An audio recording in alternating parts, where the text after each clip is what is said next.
Hey, hello everybody. We're here at Bobby's Hobbies. It's January 4th. I realize I have over 1,000 videos, or at least 1,000, on different topics ranging from toy trains to some outdoor animals that I see roaming around, deer, birds, whatever, and some food I like to make once in a while. It's an odd hodgepodge for a channel, but I'm trying to see what people like, what you enjoy. But these are my hobbies, and I hope you enjoy them. Now, back on with the trains HO. What am I looking at here? This is the Texas Special. The shell is just gently lying on top. It's not clipped in, so I could easily remove it. This was made by the Lionel Corporation. Take an interesting look at this. Now, in one sense, it's got the motor on its side, which has become kind of a standard in diesels. So this was actually very far ahead of its time, because most toy trains now, with some exceptions, but most of them now tend to have a motor in this horizontal position, the axle going out, and then you have a worm, a type of a gear, and then gears below the worm with a worm gear, and it transfers power down to trucks. And in doing that, there's a perpendicular change of direction. The motor's spinning horizontally, there's a worm, and that curves, the worm is curved, and that transfers by 90 degrees the rotation to the gears. The problem with that is, unless you put metal weight on the motor to give the illusion of spin and momentum, as soon as the motor stops, it screeches to a halt. Now, on larger sized Lionels, the motor is would be, instead of this direction, would be twisted 90 degrees. It'd be sitting over kind of like a pancake motor.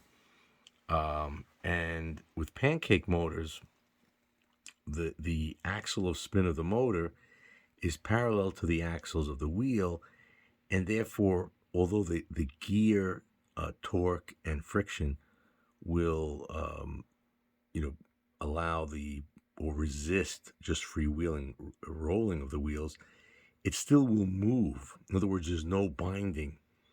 But once you have a parallel, once you remove parallel and you go to transverse, which is what you have with any sort of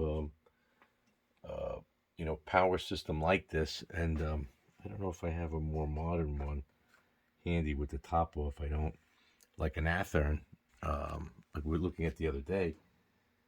It creates the problem of no freewheeling, no gliding without the addition of flywheels.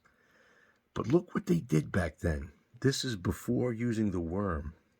So what they have is pulleys, a pulley-like getup with, well, not really a pulley. It's just a binding sort of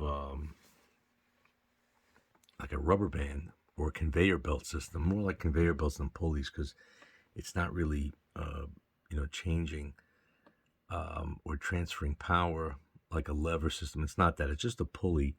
It's just a wheel and a conveyor belt, and they're rubber bands. Now, these rubber bands are ancient, or these cables are ancient, and they've lost all torque. So there's no way that this works. Now, it hasn't been cleaned up, but I can get it to again, it's not clean. But you see, the motor can spin,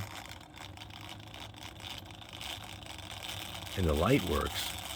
And the whole thing would work if you cleaned up the wheels and changed these pulleys. But the pulleys, I keep calling them pulleys, I'm sorry, but the conveyor belts just don't grab. And since they don't grab, they can't move it. But obviously, this is an inferior design.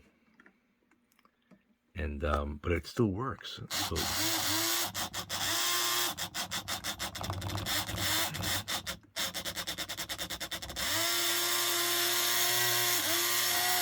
which is pretty amazing in itself.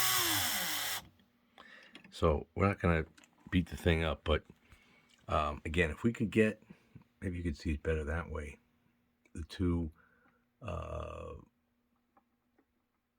cable systems, and I'm just going to keep calling them pulleys. I don't know why I want to call them that, but they're not pulleys. It's just a conveyor belt. It's a belt run system, set of gears. Anyway, thanks for taking a look. Kind of interesting.